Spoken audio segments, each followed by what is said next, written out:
Hi, my name is Dee, and you are listening to my podcast, Let Me Clear My Throat.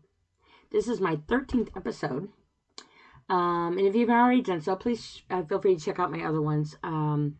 They are called One Nation Under God, The Elderly and Disabled in a Monopoly World, So I'm Mental. What's your superpower?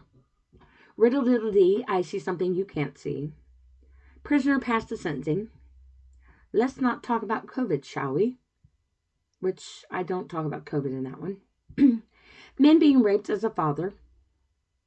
Sticks and stones may break my bones, but that doesn't mean you have to use them on me. A parental alienation syndrome. Fentanyl. When the next breath is worth more than a speck of sand. Skittles party. Where there is no pot of gold at the end of their rainbow. And my last episode I did was called Not All Homeless Are Homeless. Now, usually I go over what I like to call my disclaimer and opening remarks. However, in this episode, I'm going to do it differently. This is going to be a very lengthy one. And I'm hoping I'm be able to get everything into the time frame that I have. However, in this episode, I am just going to simply say, I respect your rights when you exercise them in a respectful manner. And I expect the same courtesy. And when I figure out how, and I get enough listeners on my podcast, I would like to go live and do live shows.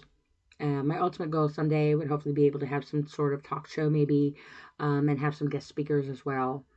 But that may take more resources than I have, and obviously more money than what I have at the moment. But that is one of my goals. Now, this subject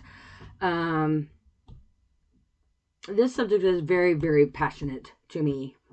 Today's topic is called Many Call Him Homeless.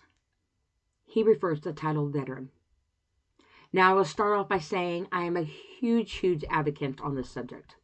And honestly, I will fair warn everyone now that while I do have my information all written out, I can assure you that I will go off of it. And my voice will change, its tone, and I will probably most likely 100% actually get a little louder on it. I tend to get louder, I'm more verbal when I'm passionate about something.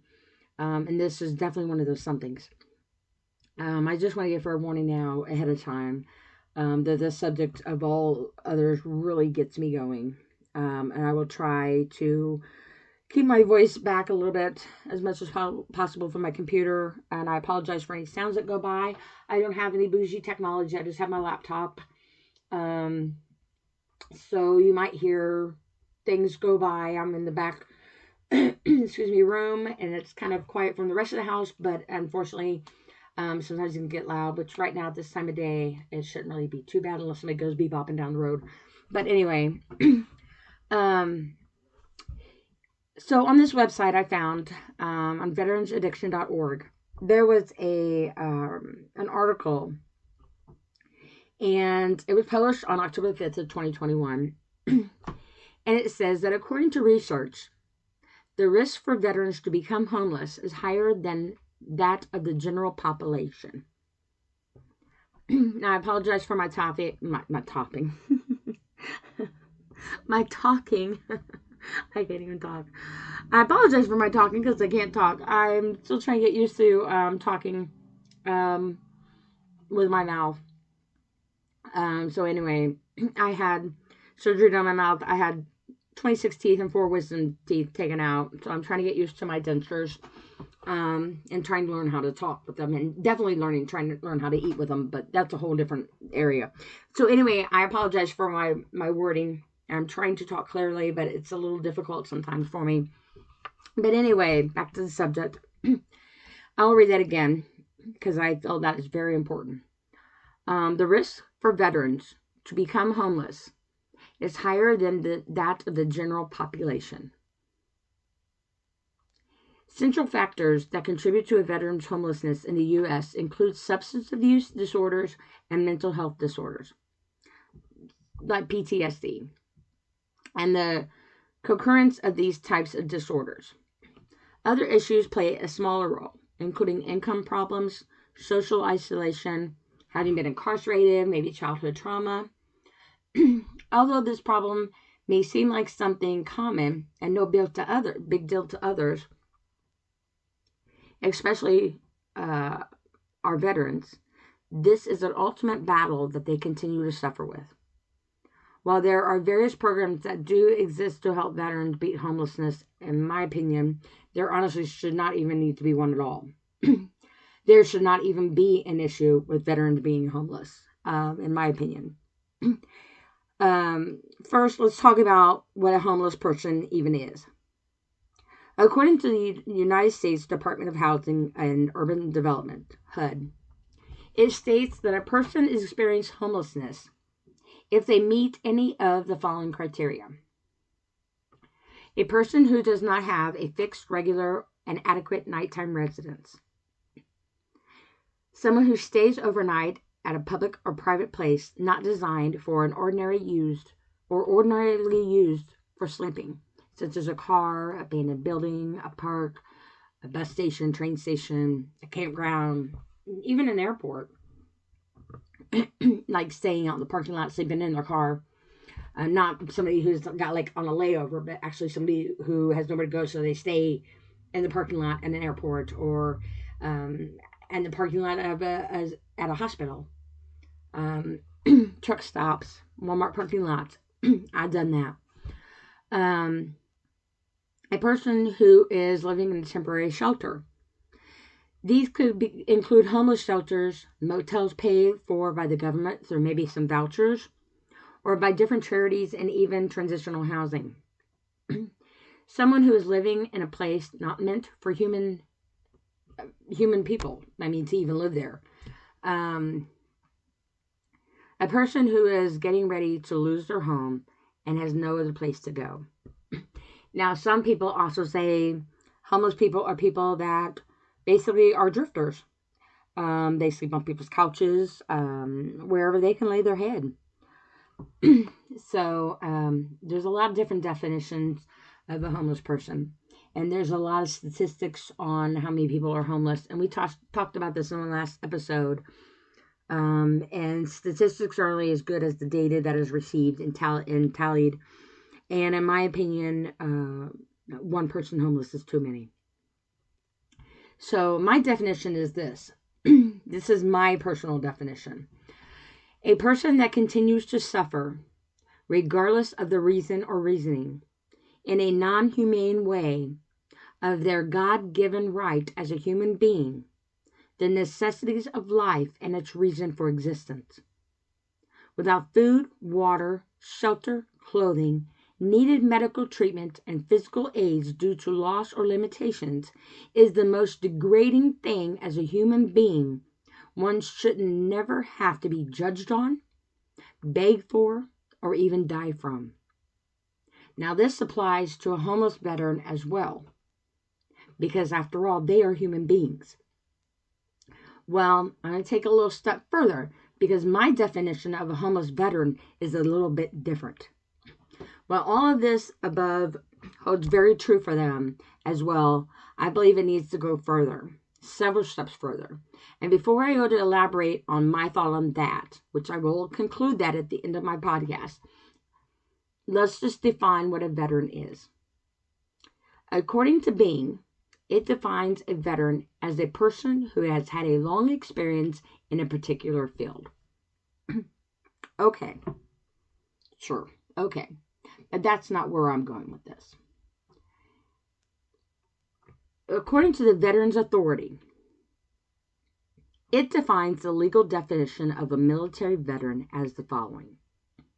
According to Title 38 of the Code of Federal Regulations, defines a veteran as a person who served in the active military, naval, or air service, and who was discharged or released under conditions other than dishonorable. This definition explains that any individual that completed a service for any branch of the armed forces classifies as a veteran, as long as they were not dishonorably discharged. I I'm gonna get off. I'm gonna get off my notes for a minute. So I will say this: it infuriates me, and I don't know if that's a strong word, when places acknowledge people as veterans and say, all veterans stand, and they want to acknowledge them and give them the rightful acknowledgement that they definitely do. It infuriates me when there are people that have the audacity to stand up and represent themselves as a veteran when they are not one.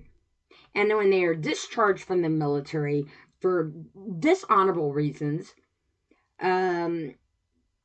and they think they have the right to stand up for that acknowledgement as the man standing next to them that did their duty honorably, and they think that they have the right to be acknowledged when they are not a veteran, and they need to sit their butt down. That's plain and simple. They just need to sit their butt down. And I had an ex-husband that did that, and it would infuriate me. He was in the military briefly. He was kicked out of the military, which I'm not going to put that business out there because, hey, but it was dishonorable. And before my time. And now his dad was in the military. He was in Korea, and he used to tell me stories and everything, and missed that man a lot, and he ended up passing away. My ex-husband, on the other hand, when we would have go to things and they would say, Veterans Rise, and they acknowledge them, or when they had Veterans Day at school, he actually had the audacity to stand up. And I would look at him like, sit your butt down. You are not boy, sit down. And it would just infuriate me. So I just say, if you sit your butt down if you're not a veteran. You don't deserve that honor. If you're not a veteran, sit down.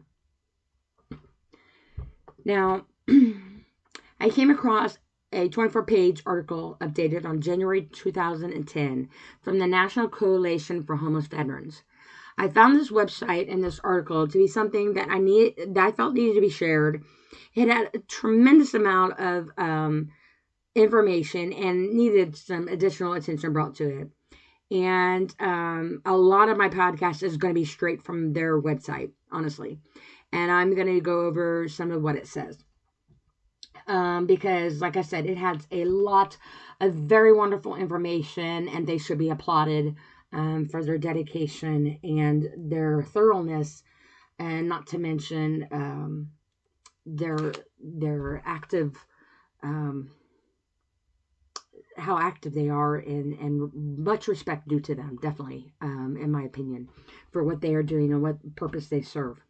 So I definitely applaud you guys for your website and all that you do. In this website, it says, Congress commissioned the Urban Institute of the Integrity Council on Homelessness to perform a more comprehensive survey of the nation's homeless population in 1996. Now, this was back in 1996. It was completed in 1999. So, obviously, this is a while back.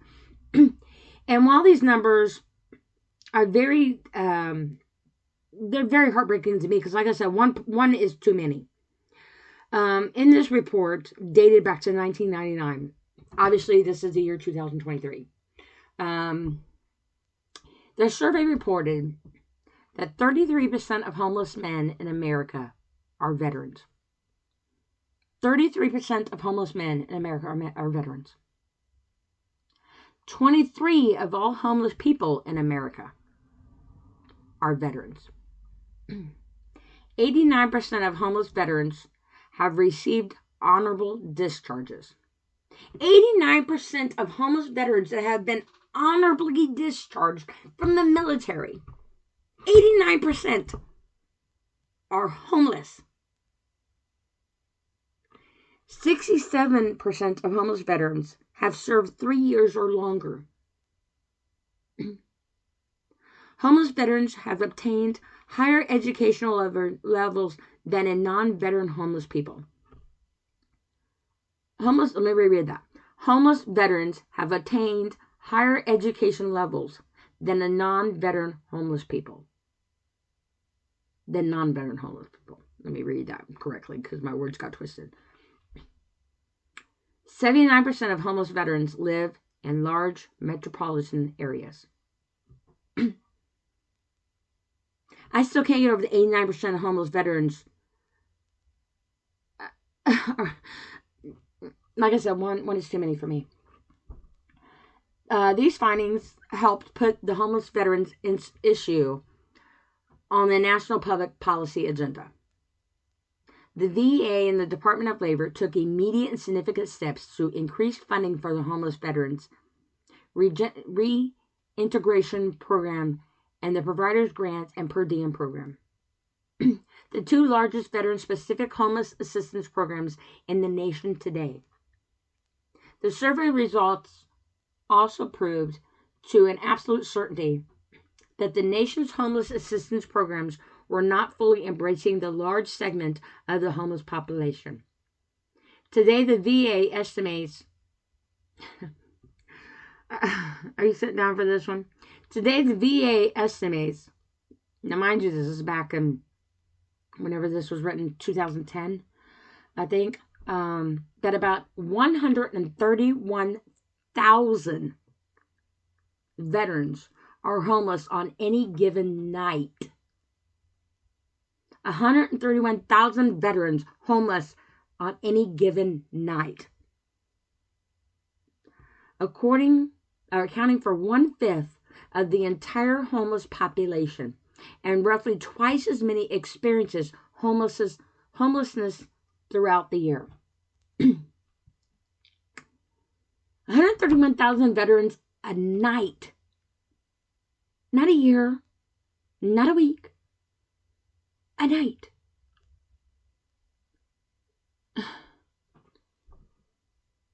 This marks a considerable decrease in veteran homelessness estimates from only a decade ago, but nonetheless signifies a present and persistent problem. Increasing veterans' access to homeless assistance services on the local level and preventing homelessness, I can't even say that with my mouth, homelessness, among America's new generation of combat forces returning from wars in Iraq and Afghanistan is dependent upon reliable data about homeless veterans and the services available to them in their community. All federal homeless assistance grants require locality-specific needs assessments that reflect the number of homeless people and services they require. Homelessness is the end result of problems that an individual cannot resolve without assistance. You cannot, if you're homeless, and I'm going to say this from experience because in my last podcast I did, Not Homeless or Homeless, I put my paper down. That was straight open mic me, because I was speaking basically from my experience. I was homeless for 2.5 years due to a horrific tragedy in my life. And, you know, it's very difficult to, it's a very difficult life, if you want to call it that. It really is. And it's there's not even a word for it, really, in that level of magnitude. And there are more people that judge than there are that understand and try to help. And I'm not trying to belittle those that help, because I'm a very big advocate for the homeless, hugely.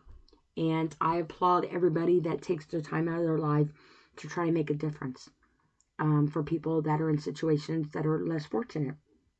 And but there are more people out there that judge. And if we were more understanding and less judgmental, this would be a way more better place to be.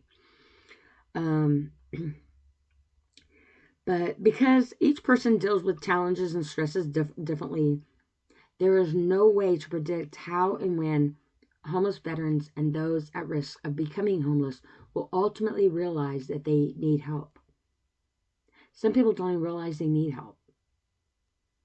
And the majority of Vietnam veterans who eventually sought homeless assistance did not request help until 8 to 12 years after their discharge. So many people will not even ask for help. They just survive. And when you're in the military, you learn survival skills. But when you come back, most of the time when they come back, they sometimes they don't have a home to come back to.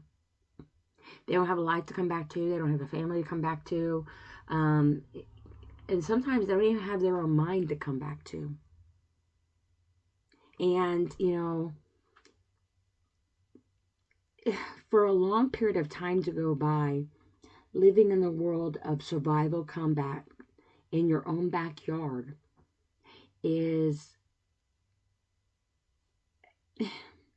that's just wrong for us to be able to be okay with that. And I'm not saying that everybody's okay with it, because I'm not okay with it. But don't judge people. Don't degrade somebody. Don't sit there and think that you know the answers, or why that person is holding a sign, or why that man with his amputated legs is in a wheelchair sitting on the side of the interstate and he's asleep. Sitting on the side of the interstate, but he's asleep. And he's got a sign laying in his lap. But the man fell asleep because he's tired. Because, you're homeless in your military. You sleep with one eye open, right? I literally have taken a picture of this man that I've never formally really got to know him.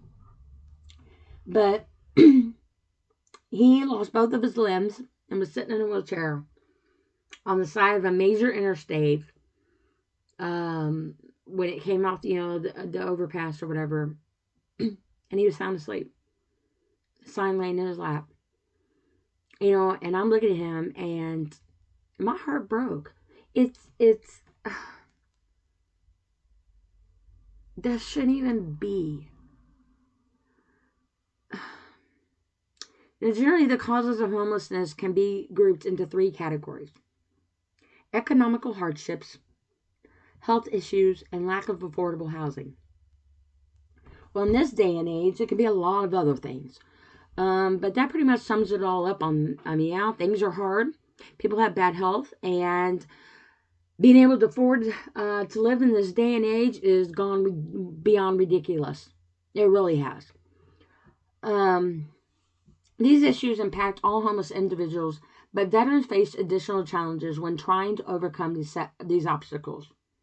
Prolonged separation from traditional supports such as family and close friends, highly stressful training and occupational demands that can affect personality, self-esteem, and the ability to communicate with people in the civilian sector after separation from military service. So basically, you got these people that have been in combat. They've been maybe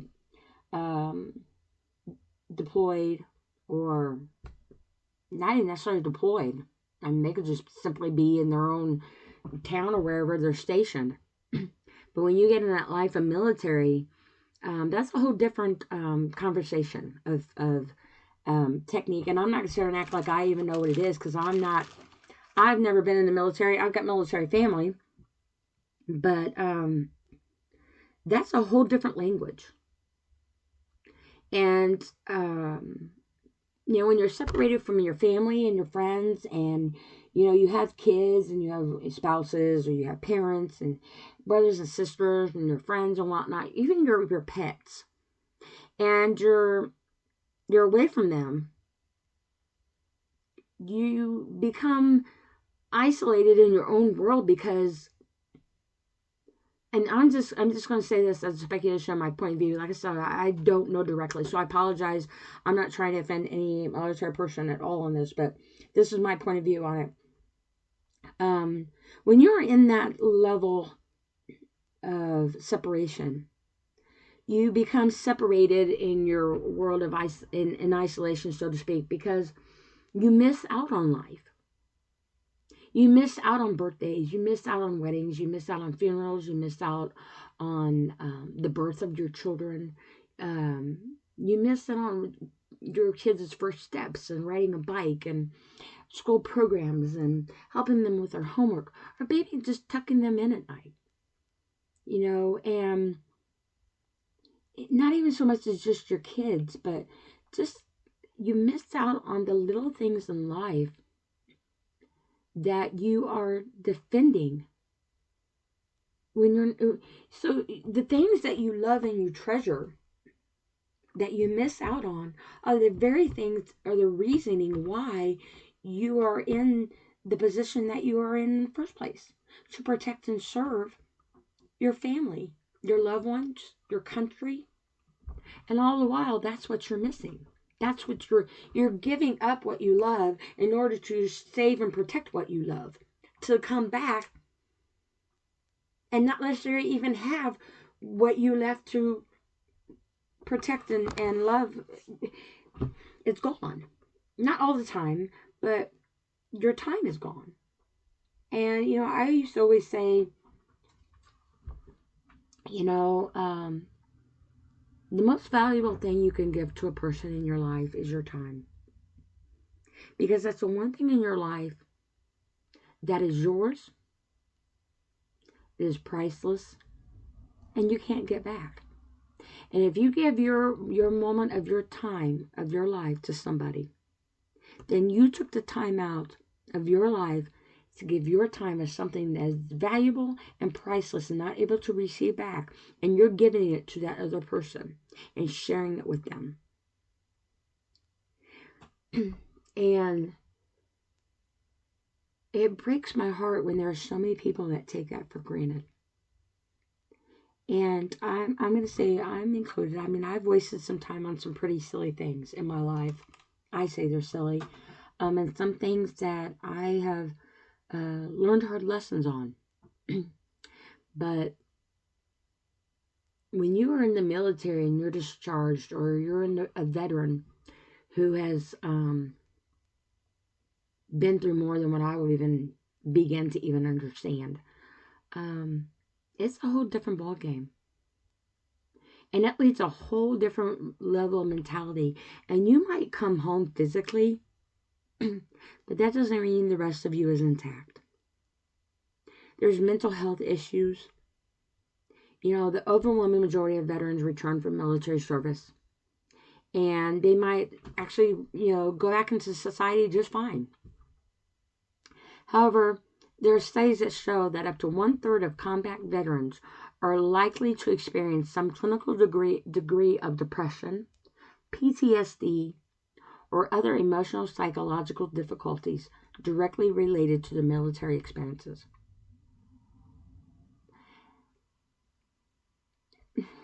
Debilitating mental and physical health problems are a leading cause of homelessness, particularly among combat veterans.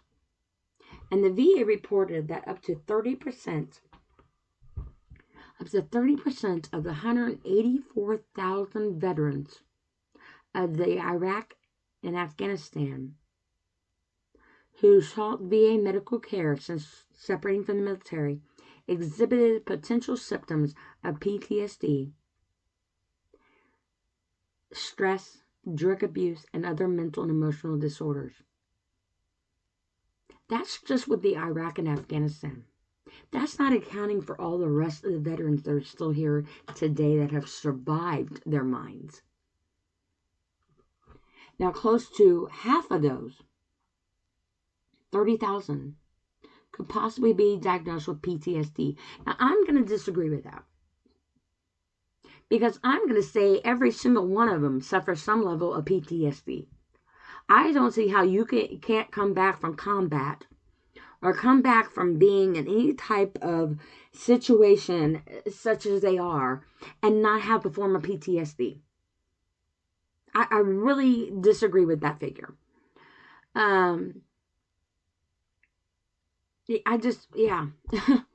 So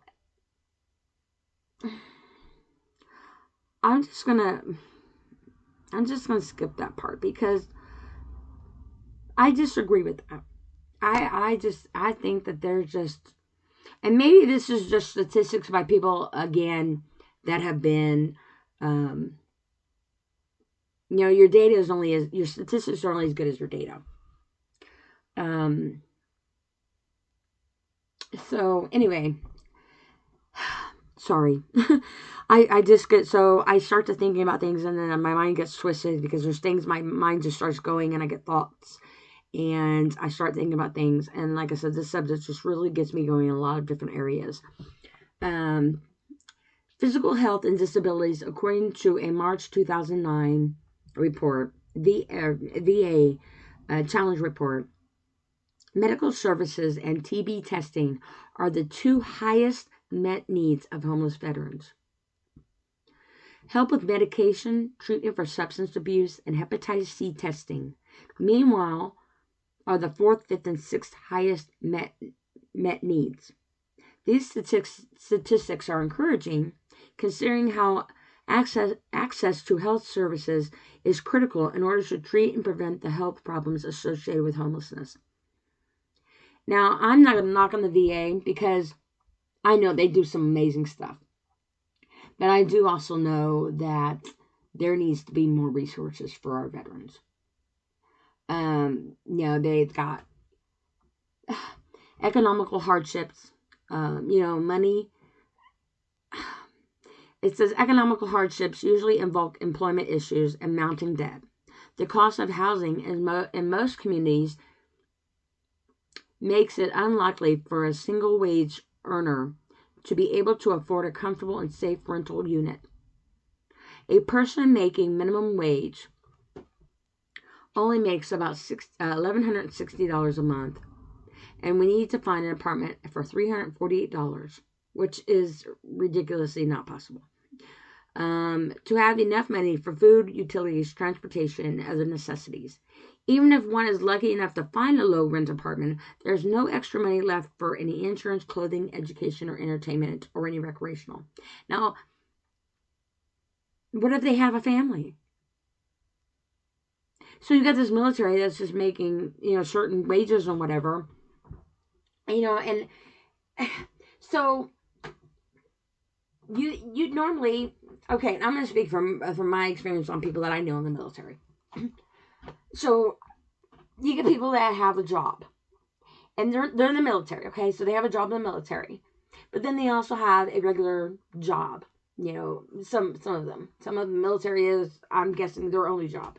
But there are some that have certain ranks or whatever, but then they also have another job. So when they get deployed, or when they have to have, we have to go to their things on the weekends and stuff, on their drills and stuff, they have to obviously leave their civilian job and do their military job. And then they have to change hats. And so, in the meantime, they've got, some of them will have a family. They might have a spouse at home, or significant other, and they might have children or whatever, responsible to take care of. And so now they're doing their military thing. And then the significant other, if there is one, is holding the fort down, so to speak, at home. And so they go away, and again, they're doing their thing. Now then, let's say they get deployed, and they're gone for almost a year. A whole year of their life is dedicated to the military. A whole year of their life is dedicated to things we will never know, and places we will never even hear of, and doing things that are none of our business. Now, meanwhile, their significant other, if there is one, is responsible for maintaining life at home. Their children, the house, the bills, their sanity. But then also, too, let's say they don't have a family at home and it's just them. So then they have to give power of attorney over to somebody temporarily to help pay for their bills while they're gone. They might have a car payment. They might have a house. They might have regular bills, because they want to keep their belongings. And let's just say, unfortunately, that while they're gone, maybe some hard times happen. And maybe their house gets foreclosed on, or their storage unit doesn't get paid, or their car payment doesn't get paid, and they come home and they have nothing. Or maybe the person they desired power of attorney to, heaven forbid, passed away, or it was in a hospital and they fell on hard times, or whatever the case may be, and something happened, and then this military person comes home to absolutely nothing. They lost their home, they lost their belongings, they lost their car, they lost everything that they had, and now all they have is whatever they came back home with from the military service on their back, and they've got to be able to keep track of it, figure out where to go. And in the meantime, they only literally have the clothes on their back. But before they left, they had all their ducks in a row. You know, they had all their bills paid up. Maybe they were even ahead. They had a savings account. You know, whatever the case may be. And they came home, and maybe now their employment, you know, because their job has to go on, even though they secured their spot at work, right? But yet, that company needs to still conduct business. They just have to secure you having a job there. So maybe you come back, and then your position is no more, because maybe the business went under, or maybe your particular position got transitioned into something else. So now you're coming back in as something totally different, and maybe the pay isn't as much. So then maybe you come back, now you have no home, you have no belongings, you have no car, and now you have no job. But you have the backpack on your back that you went overseas with, and all the letters from home that you salvaged and slept with and savored, and probably have dried tear stains on, and that's what you carry. And so now what do you do? What do you do from here? You know, and I've got this big long list of, I mean, I've got a lot of pages written here. I've got 17 pages I've typed out, and I've worked on this for a few days. And I'm going to tell you, I know that there's programs out there, and I'm not going to knock on places that don't. I'm not going to sit here and try to make it sound like there aren't places out there for people, because I know there are.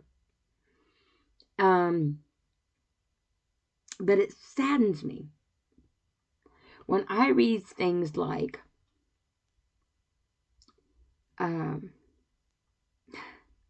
more than 1.5 million veterans live below the federal poverty level.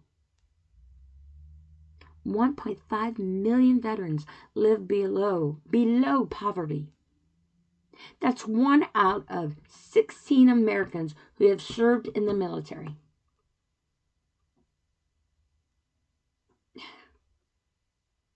Now, there are emergency shelters. There's transitional housing, supportive services. There's permanent housing. You know, there's vouchers that maybe, you know, can be given to the chronically homeless veterans. Or maybe Section 8 housing. And all that is possible. But where do you begin? You come home and your mind is everywhere but in your head. And I mean that respectfully. So where do you begin? Where do you begin to start your new breath of life when your life is suffocating you?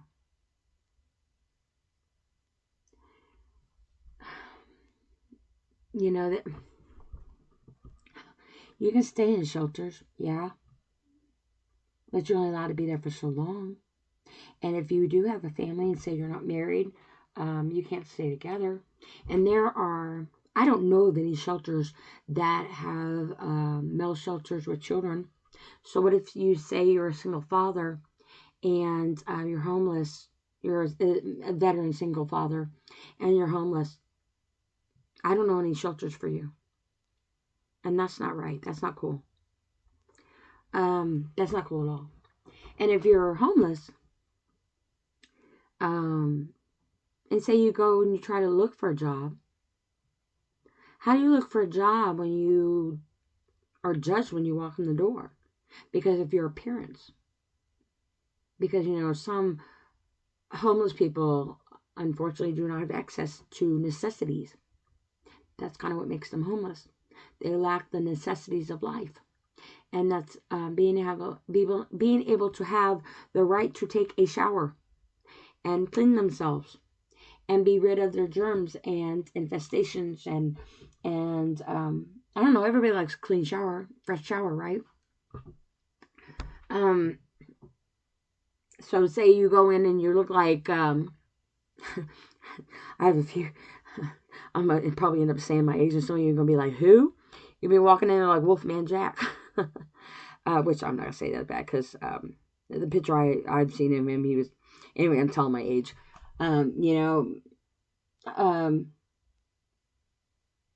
They come in there looking like that, and people are so quick to judge and taking them seriously. If a person is in the military and they have, obviously, a mentality to be able to handle the magnitude of responsibility to have the country's destiny basically in their hands, what makes you think they can't come home and do good at a job? I mean, they were just in combat handling machines, tires as big as my big toe. Actually, anything's bigger than my big toe. I guess that's not a good example. A tire bigger than me, which ain't a really good example either, because I'm short. But anyway, I hope you get a huge freaking tire. It's bigger than my house. And they can go out and they can handle machines that big and do things that they do. But yet you think that they can't come in and have the mentality and the knowledge to be able to have a big top job based off of what? Their appearance? Yes, presentation is very key. I used to say, you never get a second chance to make a first impression. Them being in the military should be the top impression that they should be able to give. That should be hands down. That should be, in my opinion, there's no question of their magnitude of what they can handle. Now, I know that there's all different levels and degrees of the military. And like I said, I'm a very big advocate in the military. I have much, much respect for our men and women in the military. And they shouldn't have to stay in a shelter. They shouldn't have to stay in a vehicle. They shouldn't have to sit in a wheelchair with no legs on the side of the road asleep holding a sign. They should not have to suffer any more than they've already suffered because of what?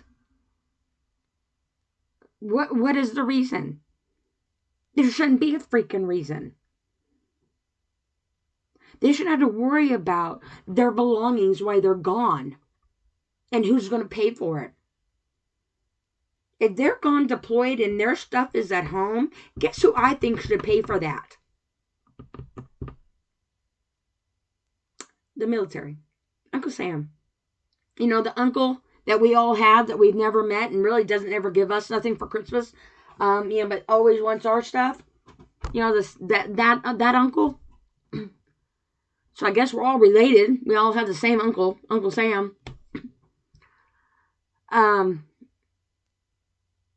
Yeah, I honestly, I do. I think that when somebody is in the military and they are in active duty, they are deployed, they are doing something for their country. Their country should take care of them. Plain and simple. They shouldn't have to come home and worry about where's their house, where's their belonging, where's their car, where's their job, where are their memories, where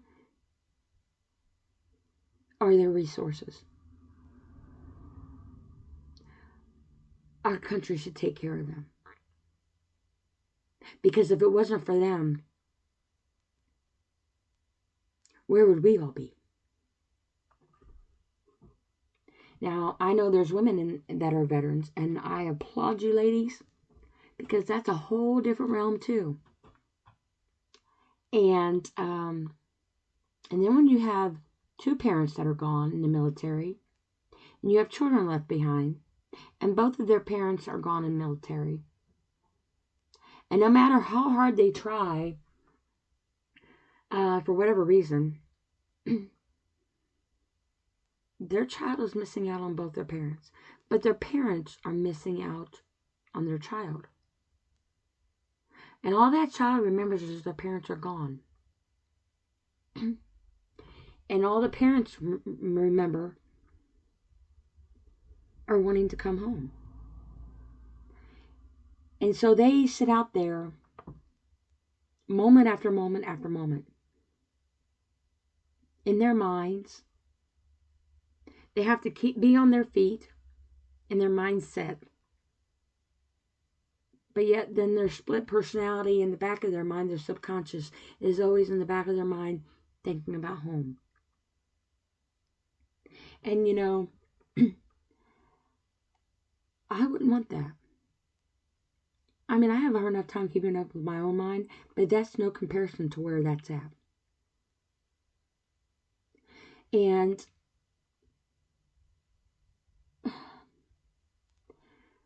me being homeless for 2.5 years is minute compared to a military or veteran person.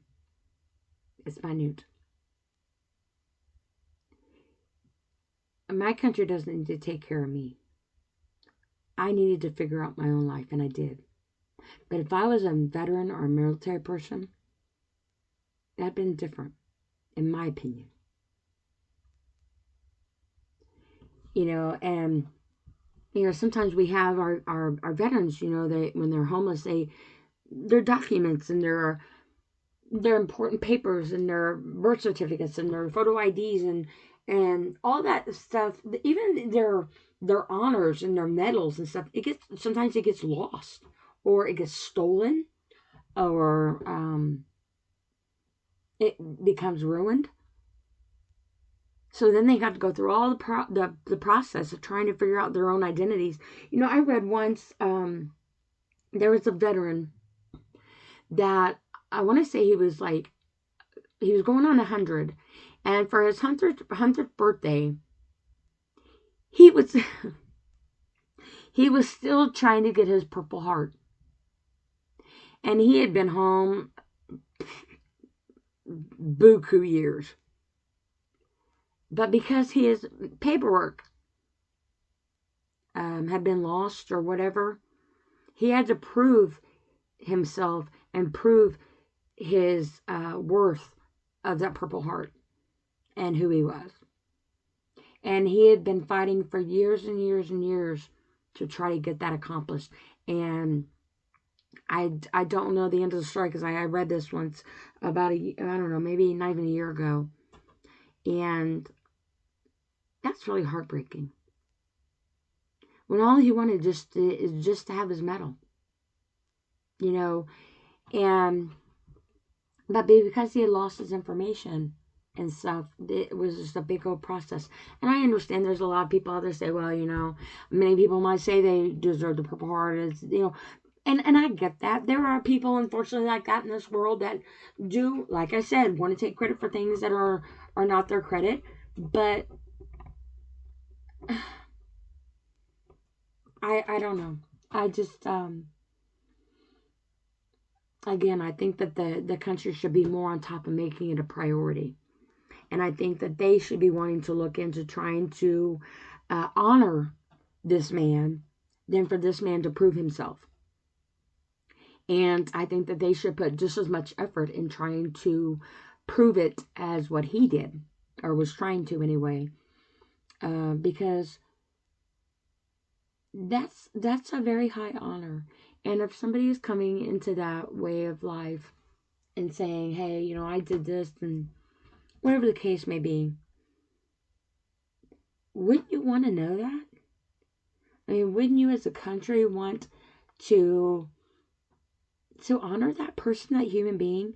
And the only thing he wanted before his 100th birthday was just to hold his medal. He just wanted to hold it and have that honor, of just being able to have it before he died.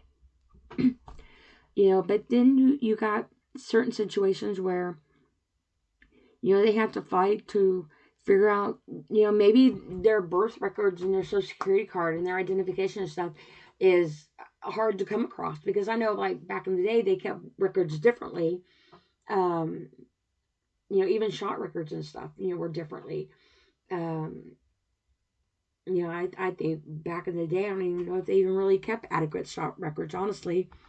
And nowadays, it's a whole different ballgame.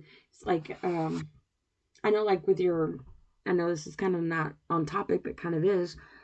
I know, like, with your identification in the military, I used to work at a casino as security.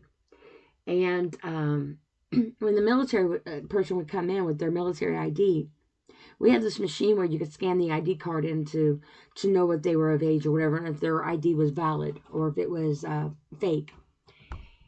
And when a military personnel would come in with their military ID, we were not allowed to scan that because it's government property. It was against the law for us to scan their military ID.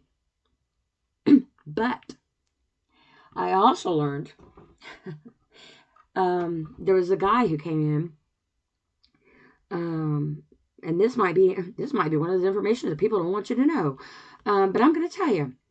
So when I worked security, there was this guy that came in, and he had his driver's license. This was his driver's license, okay? Not an ID card, driver's license. And he handed me his driver's license.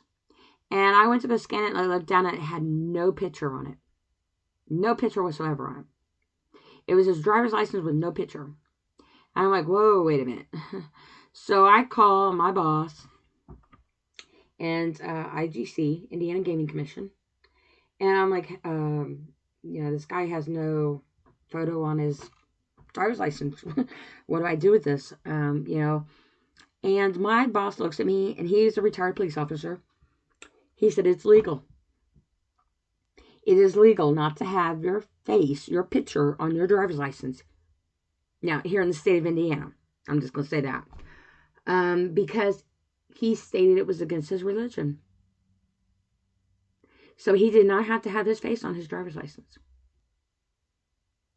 Now, that's kind of scary in one sense, in a lot of senses, actually. But makes you wonder how this guy got his license.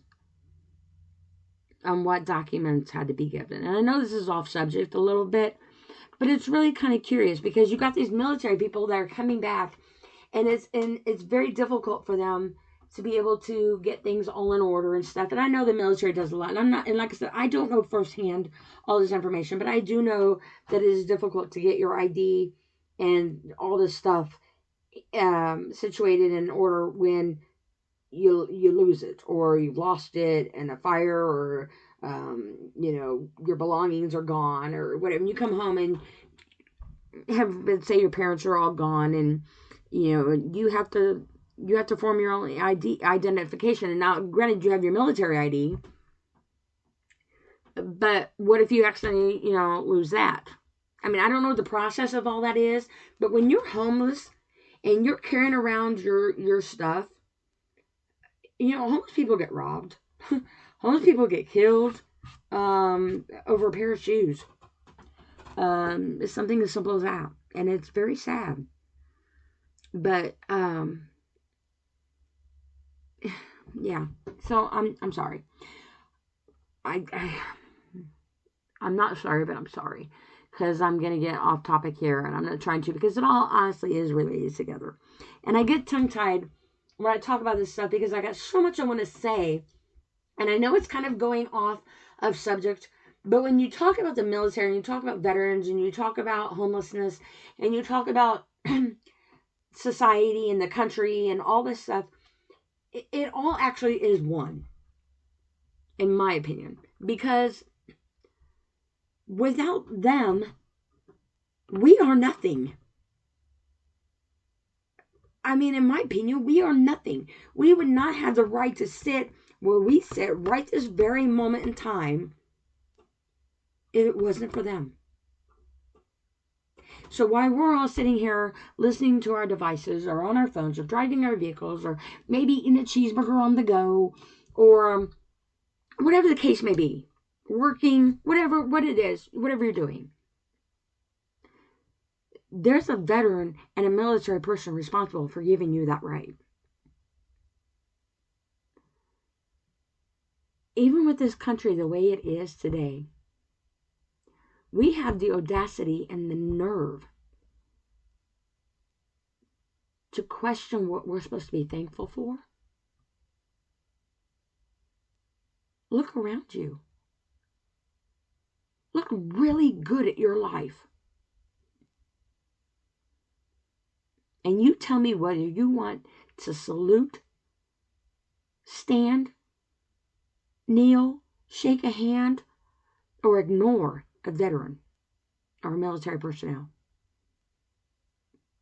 And I'm not trying to come at anybody, but it just,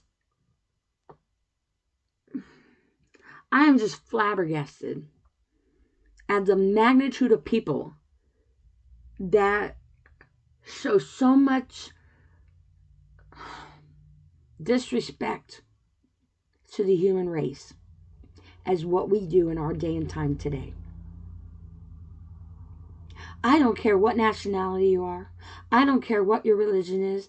I don't care what color you are. I don't even care about the color of your eyeballs, if they're two different colors. I don't care if your left leg's on your right leg. I don't care if you're missing a limb. I don't care if you are blind, deaf, mute, or just perfect. You matter. You freaking matter. Now you take all that and you put a veteran behind that. Because all of that is the reason why you are who you are today. And you might not think that way. And I know a lot of people probably don't.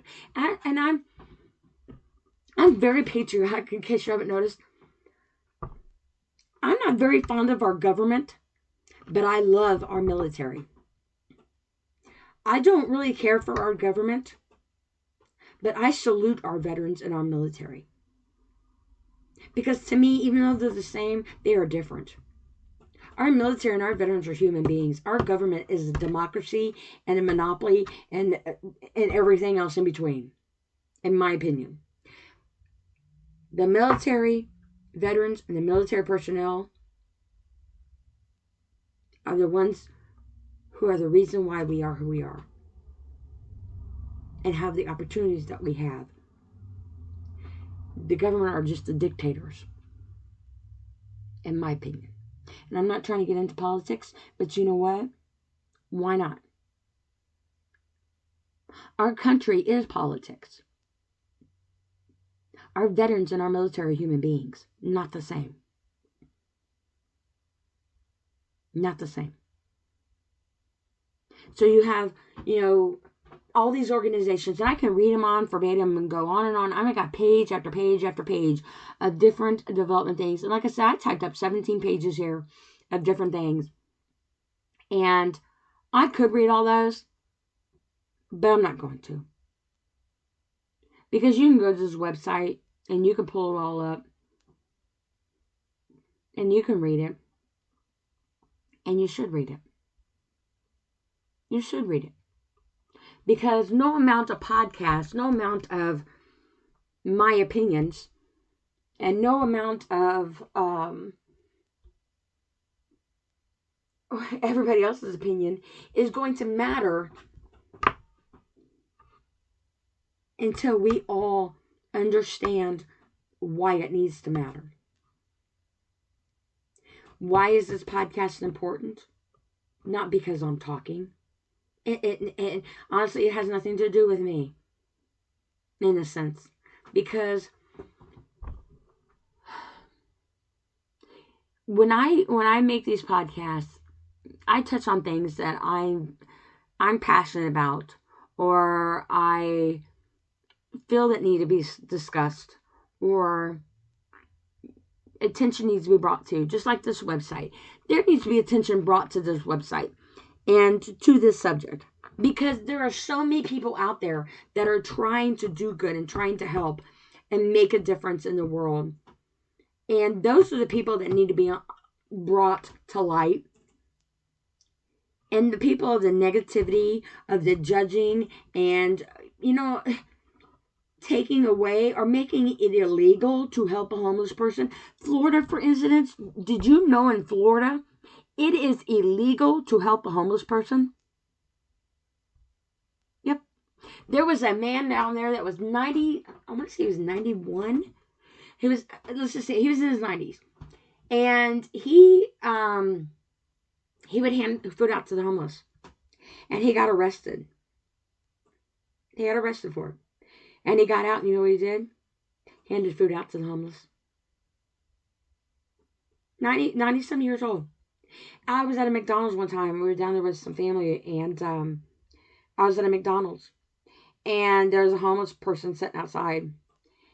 And I didn't know this, okay? Because obviously I'm not from Florida, so I didn't know this law. It wasn't me, though. I was just observing. There's a couple that walks up and was going to buy this person a meal. And McDonald's informed them, I believe it was McDonald's we were sent out. Most important, it was McDonald's we were sent out. Informed them that they were not allowed to do that. That it was against the law for them to buy this homeless person something to eat. Or even get them some water. And a police officer actually came. And, of course, this couple was like, we didn't know. We're not from here. We don't know that. We were just trying to help somebody out. It was illegal. And my mouth about dropped. I'm like, are you kidding me? And the gentleman, the homeless person was sitting there on the bench. They had the seating outside. And the police officer obviously came and told him he had to leave or he was going to be arrested. Now, being a homeless person, that might be the way to go. If it's illegal for anybody to help you, I guess the only way to do it would be to get arrested, and then you'd have shelter, food, and a hot shower and, food in your belly, right? But that just goes to show our love. Now, what if that homeless man sitting there was a veteran? So let's hypothetically say he was a veteran. Or let's say that 91-year-old man that was handing food out to somebody, and I'm going to most probably definitely bet that man was probably a veteran. Because 90 some years old, he's out there trying to feed the homeless, and he gets arrested. Now let's hypothetically say, for argument's sake, he was a veteran. So this veteran man who is wanting to help other people that are homeless with a meal gets arrested. How is that okay? How is that fair? How are we okay with that as a society, as human beings in this world? I just don't get that. I am sorry, I don't understand us. And there are organizations out there, veteran service organizations out there, that offer benefits and things. Some help the homeless and at-risk veterans. They find support services to help them. Some of them, they have websites, obviously. Feel free to look into them. I'm going to read them off here. AMVETS, Blinded Veterans Association, Disabled American Veterans, Jewish War Veterans, Military Order of the Purple Heart, Non-Commissioned Officers Association, Paralyzed Veterans of America, Veterans of Foreign Wars, Vietnam Veterans of America, and the American Legion. Now, these are service organizations. They have regional veteran service officers that can help veterans obtain benefits to help what they're entitled to. Some help homeless and at-risk veterans find supportive services that they need. Most have active units that take a role in providing assistance to veterans in their communities, and you can look them up in the phone book, or you can go to these websites of what I just named off. Some can even, it says the American Legion is temporary financial assistance from the national headquarters of the American Legion. It is cash aid to help maintain a stable environment for the children of veterans. Contact a local post to obtain an application. Applications are provided by the national headquarters, so the process may take several weeks. So there are different places there that you can check into. There are employment resources, the Department of Labor Veterans Employment and Training Services. They have a reintegration program, provides grants to provide service providers across the nation to help homeless veterans return to the workforce. It is rated one of the most successful homeless assistance programs in the nation, boasting the highest job placement and retention rates among national employment assistance initiatives. Employment specialists work closely with government agencies, community-based service organizations, and local employers to identify employment opportunities. Some are the Department of Veterans Affairs, which is the VA. The VA's website can help job seekers create resumes, find job training, search by state, by jobs. The VA website is a very, very informative and helpful website. The National Coalition for Veterans, the National Coalition for Homeless Veterans. Many community-based organizations provide employment preparation and placement services. Employment assistance is often part of the program, offering housing and other supportive services. State employment offices. Every state government has an employment service and assistance department that provides information and supportive services to job seekers.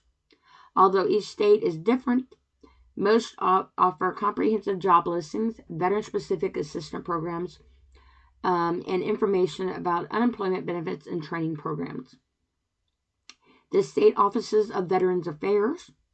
Every state has a director of Veterans Affairs. These offices are not associated with the VA and provide additional services to veterans, which may include employment training and job placement services. Online employment resources, ANVET's Career Center, allow job seekers to browse available jobs set up by a job agent, to receive emails about job matching their criteria, and post resumes so employers can find them. Career Builder, Helmets to Hard Hats. This program offers former military personnel career opportunities in construction trades nationwide. Candidates can access information about careers and create a profile via the Helmets to Hard Hats website. The profile will show hiring managers the transferable skills your client acquired during his or her military service. Hire Vets First. Comprehensive career website for veterans, as well as manager and human resources specialists. Tools include a one-stop career center, military skills translator, and resume writer. Jobbankinfo.org. Listing of employment opportunities nationwide. Job seekers can access job banks in every state, as well as information on careers, resumes, and interviews, and also education and training. Jobsforvets.com. It's jobs and then the number 4 and then vets.com. Local employment site for job seekers and employers. Job for Vets offers the following tools for veterans to manage their career search: a job database, career email notifiers, a resume database and distribution, a career event calendar, and continuing education guide. Military.com. Military.com's got a lot of good information on it. Websites that brings together and informs current and former service members. Offers a veteran career section, which it is deemed the largest veteran job board in the world. Job search, you can search jobs, build your resume, network with other veterans, and attend veteran career fair and access other resources. Militaryconnection.com, a collection of military resources and information. It connects veterans, transitioning service members, and their spouses with government and civilian employers. Monster.com. Recruit Military is a nationwide full-service military to civilian recruiting firm. It offers a job search, career information, transitional resources, job resources, and resources for military spouses. Vet Central, operated by the Job Central National Labor Exchange, which is provided by leading U.S. employers and the National Association of State Workforce Agencies. Vet Central provides job referrals and other job search resources specifically for veterans. Veterans Today, site bringing several veteran resources to one location. Veterans Today features news, forums, benefits, jobs, and more. Updated regularly with career news, job fairs, resume services, transition resources, and a job 15 search and resume posting feature. Disabled veterans employment. The great majority of homeless veterans are impacted by mental illness, substance abuse disorders, or physical disabilities that may be service-connected or the result of their homelessness. So they might be disabled, which has led to part of their homelessness. Employment specialists should be aware of the federal programs in place to serve disabled veterans and how to help their clients access them.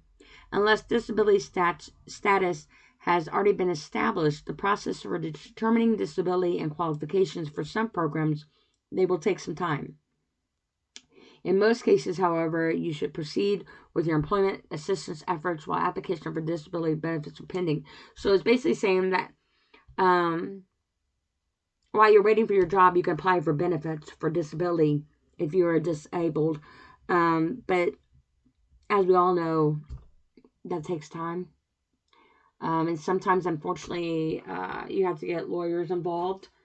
Sometimes people will try to claim disability and they might have legit reasons, but so we'll still have to get an attorney sometimes. Not always, but sometimes.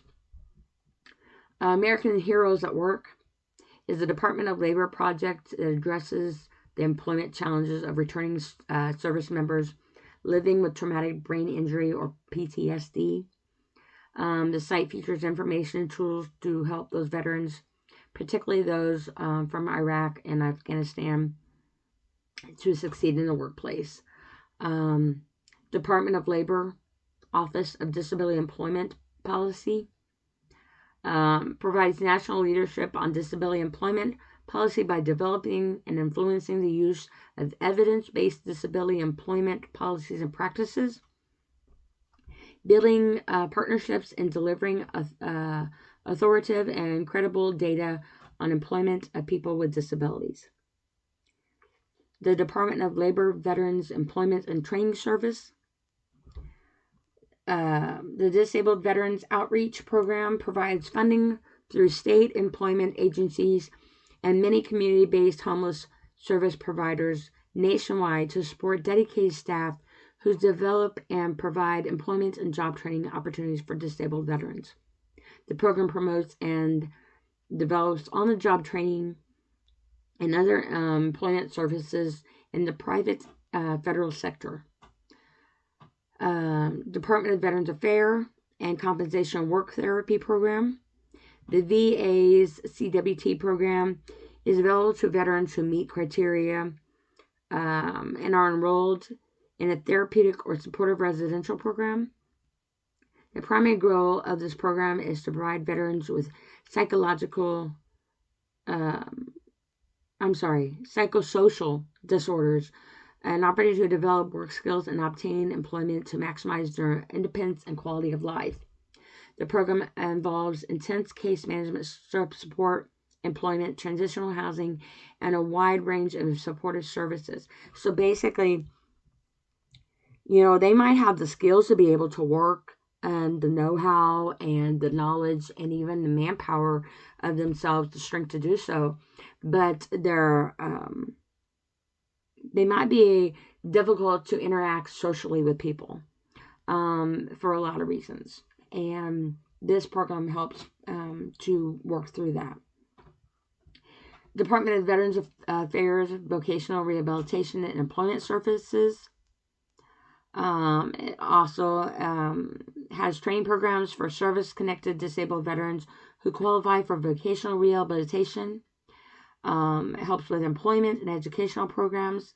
And these offices can provide eligible disabled veterans with job-specific training, and in some cases even help with job placement.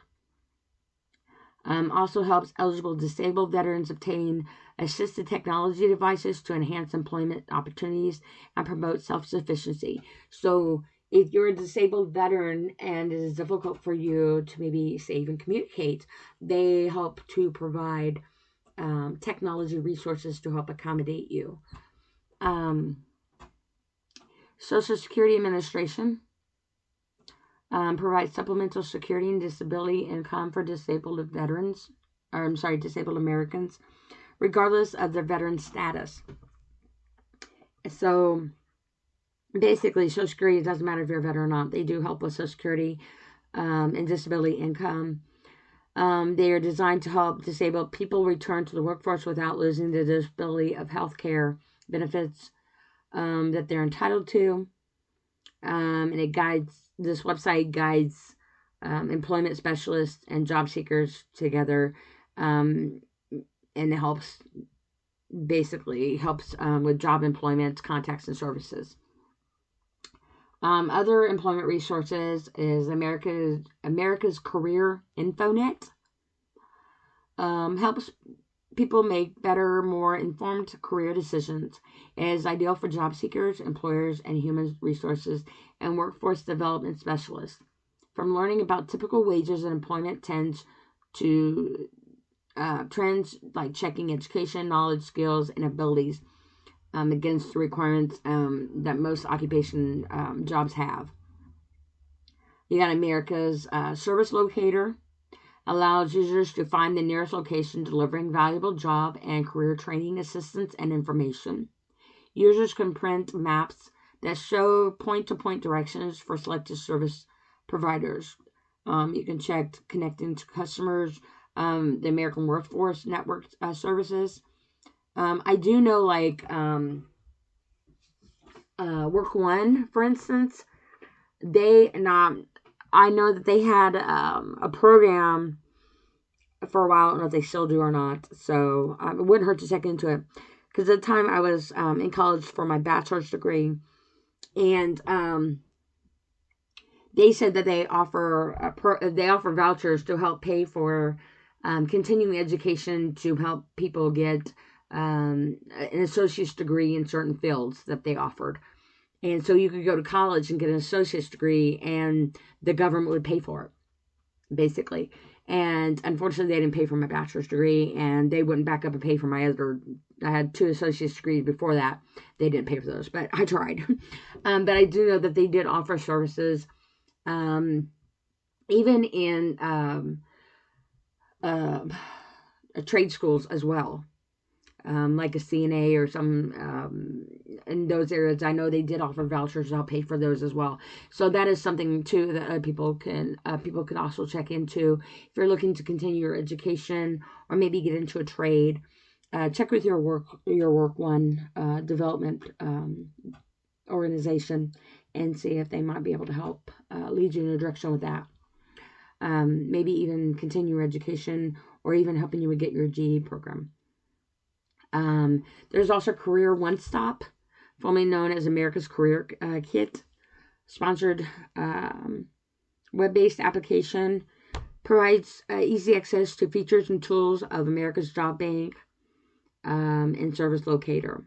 It organizes information on the websites and offers additional career-related resources as well. Department of Labor, Employment and Training Administration they have a responsibility for development and administration of training programs and services for national workforce. Again, this is America's Workforce Development Program. Nationwide system of workforce and organizations to provide information and services to employers, job seekers, and employment specialists. Job Accommodation Network. The workplace of the 21st century is open to everyone. Basically, it helps people information about Americans with the Disability Act, with jobs and accommodations. So if you have a disability or need accommodations, this particular organization can help you with that. USA Jobs is a one-stop electronic information center for federal employees, agencies, and departments looking to gain education, training, and necessary skills to succeed in the rapidly changing workplace. Includes job search assistance and application guidelines. There's also special employment programs for the military. The post 9/11 GI Bill. It says the bill provides financial support for education and housing to individuals with at least 90 days of aggregate service on or after September the 11th, 2001, or individuals discharged with a service-connected disability after 30 days. All discharges must be honorable in order to be eligible for benefits. The amount of support that an individual may qualify depends on where he or she lives and what type of degree he or she is pursuing. Approved training includes graduate and undergraduate degrees, as well as vocational and technical training. The SBA New Patriot Express Loan Initiative is a small business Patron Express Pilot Loan Program, streamlined loan product based on the SBA's highly successful Express program, but with enhanced guaranteed and interest rate. So basically, it's like an interest loan, an SBA loan, student loans. You got the veteransemployment.com. Allows veterans to search and apply for employment. The job bank includes positions available to business and agencies nationwide that have veteran hiring preferences. So there are a lot of places out there that prefer to hire only veterans. Or veterans are on their top list of people that they hire. Maybe some people might think, well, that's job discrimination. Really? I think not. I think when it comes to a veteran, there is no discrimination there, except what the veteran might be feeling. But like I said, our country needs to take care of them. They've done their duty to take care of us. It's our turn to take care of them. That's what we're for, in my opinion. VetJobs.com, regarded by veterans service organizations as a leading internet site for reaching the 14 million veterans currently in the workforce, as well as 250,000 military personnel who transition each year and their family members. It's an excellent source for candidates in information technology program and project management, sales, logistics, transportation, human resources, manufacturing, engineering, finance, healthcare, accounting, senior management, and so on. It is owned and operated by veterans for veterans. So vetjobs.com is owned and operated by veterans, and they only service veterans. In January 2000, the Veterans of Foreign Wars of the United States exclusively endorsed the company and purchased 10%. Since then, VetJobs has garnered many veterans service organizations' endorsements. The site offers a wealth of guidance and resource information for veterans to enhance their employment prospects. And that is vetjobs.com. Now, these are some amazing resources, and there are several more that you can reference on the website nchv.org. That's N as in Nancy, C as in cat, H as in Henry, V as in Victor.org. Please feel free to check it out. There's a lot of information on there that I had typed out that I did not read. Because I know a lot of this is a lot of information. And I did cite a lot of places that you can go to help assist with jobs and getting, hopefully transitioning in life the best that you can. And,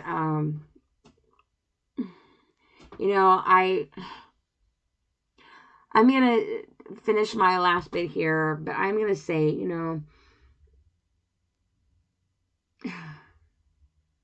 I am so sorry to every veteran, every military person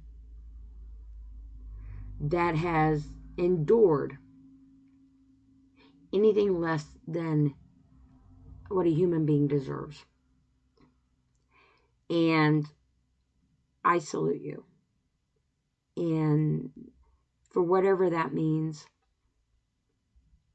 I am proud to be an American, not because of our government, but because of you. You are the reason why I am patriotic. You, the person, not the entity or the government. You, the person, is the reason why I am who I am. And at the beginning of this podcast, I stated the following on my definition of a homeless person and a homeless veteran. And I said I would touch base on it. And this is what I said. My definition of a homeless person is this: a person that continues to suffer, regardless of the reason or reasoning, in a non-humane way of their God-given right as a human being, the necessities of life and its reasons for existence. Without food, water, shelter, clothing, needed medical treatment, and physical aids due to loss or limitations is the most degrading thing as a human being one should not ever have to be judged on, begged for, or even die from.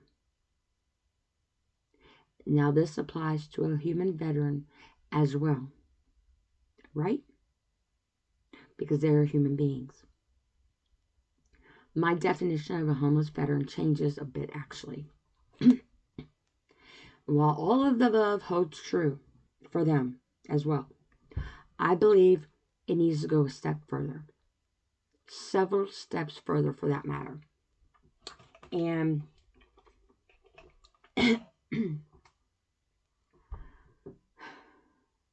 I hold very strongly on my thoughts and my opinions on a homeless veteran. I do a lot for the homeless. I have a webpage on Facebook. It's called Our House, and it looks like the earth with hands holding it. And I used to be very, very actively in it. I was always on the go, helping homeless. And unfortunately, my dad passed away, and I now take care of my mother. And so I work taking care of her. I make $1.61 an hour from the government. No lie, $1.61 an hour. To take care of my mother 24 hours a day, 7 days a week with no help. And you know what I think? I'm one blessed woman. But it has limited me on being able to help like I could before, as much as I could for other people. But my place is with my mom, first and foremost. And I'm actually getting ready to do a donation collection here in about another week. Be a week tomorrow, on November 6th, actually. My group is doing a collection on some food for Thanksgiving. We're going to hand out meals to families for Thanksgiving. And we're also doing a teddy bear drive, because I do a program called Bearing It Through the Holidays to help people who have lost loved ones or have family that are in the military that may be away or something, and they need a place to cope and put their feelings somewhere. So anyway, I'm very active in this, and I'm very verbal in this. But when it comes to a veteran, I will always say, oh, don't get me started. You know, if you start talking about a veteran and homelessness, it's going to get me started. And you know what? It does. And it should. It should get every single one of us started. It should get us started in doing something. Now, I'm going to try to put this in the best words that I can. And I'm just going to be me. This is just going to be me. There should be no reason at all that a veteran of all people in this world should be homeless. They should not want for one single thing in this world. They should not have to beg for money. They should not have to beg for a place to live. They should not have to beg for food. They should not have to beg or try to figure out how they're going to get to the doctor. They should not have to beg to be treated with respect. They should not have to be begged for a damn thing. Honestly, I'll even take it further. My opinion, I don't believe that a veteran should ever have to pay for a single tax and should not have to be underpaid. We pay our football players, our basketball players, our race car drivers, and even our lottery winners more money than what they know is due with in their whole freaking entire life. Why can't we take some of those earnings, that money, instead and give it to the men and women that have made it even possible for them to even have the luxury to play that game and enjoy their bougie lives, with all due respect, as well as those that are fortunate enough to pay the high dollar price to sit in the best seats in the house there, whether it be on the field or in our own living room bars, while some are paying ridiculous amounts of money for a hot dog and a soda. A veteran is trying to find their next way of life in a decent shelter from the elements of Mother Nature and from mankind. There's something wrong with this in this world. And this is the level of magnitude that we live in today and time, that we think this is right and this is okay to live by and represent. Shame on us. Shame on our government. You know, there's so many men and women in this world that give their life on a daily basis. You got your police officers, your first responders, your fire departments, your EMTs, your nurses, your doctors, your teachers. Yes, because they put their life on the line now, because you know how many school shootings are going on? So yeah. You got people, bus drivers, you got people that put their life on the line every single day.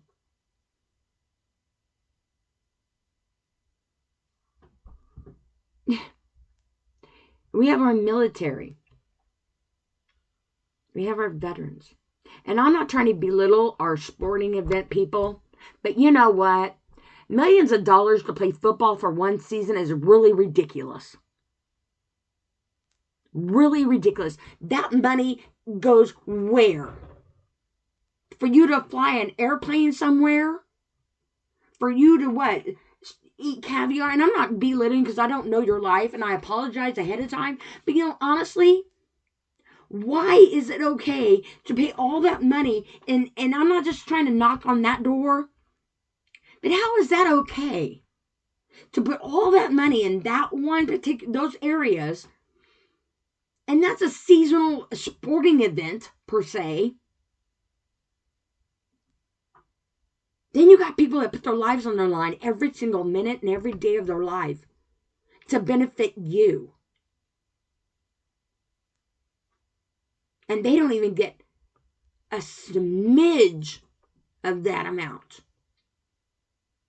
Now they say the more you make, the more they take. There shouldn't be a veteran alive in this world that has to pay one single tax. Not one. You know why? Do you really need to ask that question?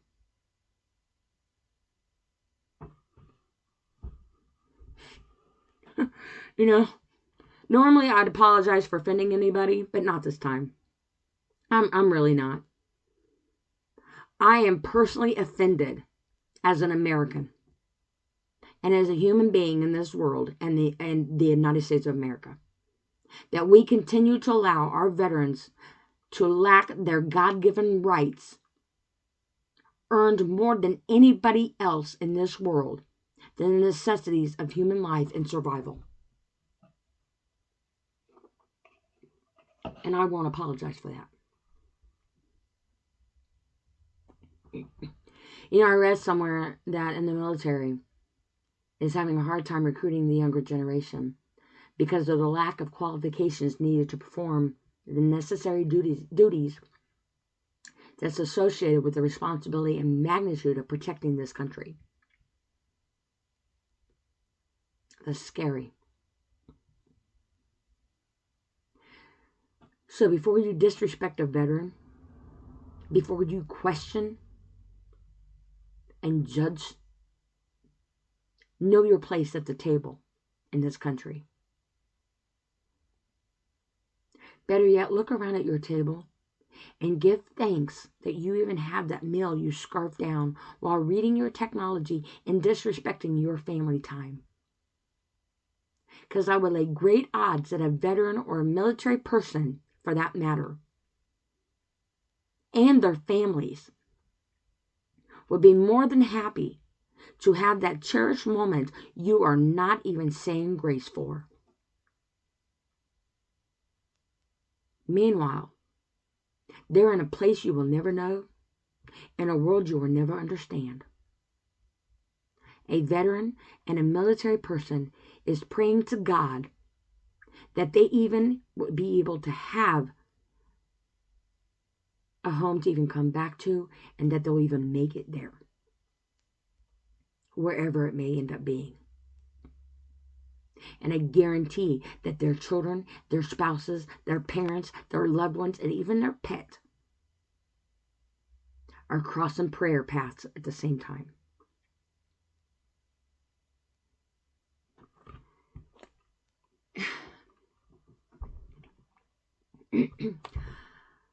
I would like to thank everybody for taking the time out of your life and joining me today. And I would like to take this time to end my podcast differently. You know, when I was in school, we had a thing that we did, and I don't know if they do it in today's school. And I talked about this in my first podcast, One Nation Under God. Our Pledge of Allegiance has One Nation Under God in it. And our license plate here in Indiana says, "In God We Trust." But we are so busy in trying to take God out of our nation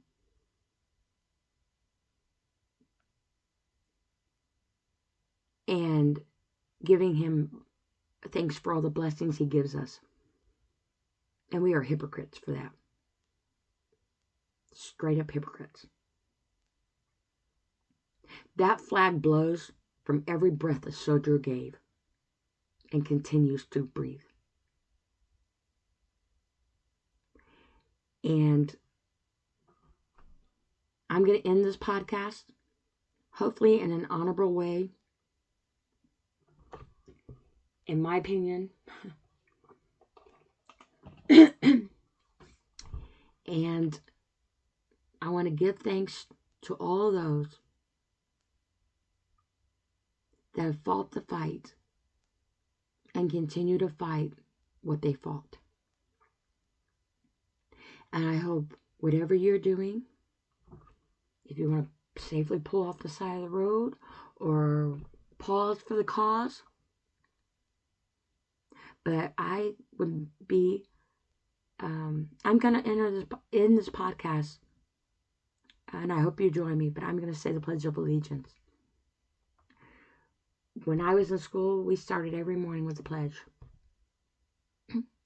And before we went to lunch, we had a moment of silence to say our prayers and give thanks. And that is what's wrong with this country, in my opinion. How dare we say we're one nation under God and in God we trust, when we disrespect those who stand behind that flag that waves? Because if it wasn't for them, there would not be anything for us at all, let alone justice. And they continue to fight battles that we'll never even understand. And they're not even in combat anymore. So if you care to join me, I would like to say the Pledge of Allegiance now, as I take a quick drink of my drink real quick, because I've got very bad cotton mouth.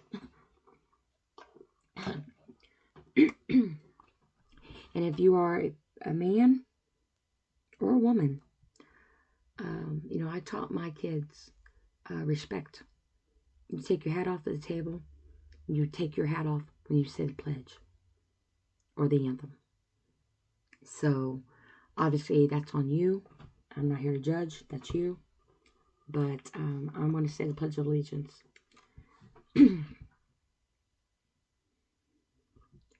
I pledge allegiance to the flag of the United States of America and to the republic for which it stands, one nation, under God, indivisible, with liberty and justice for all.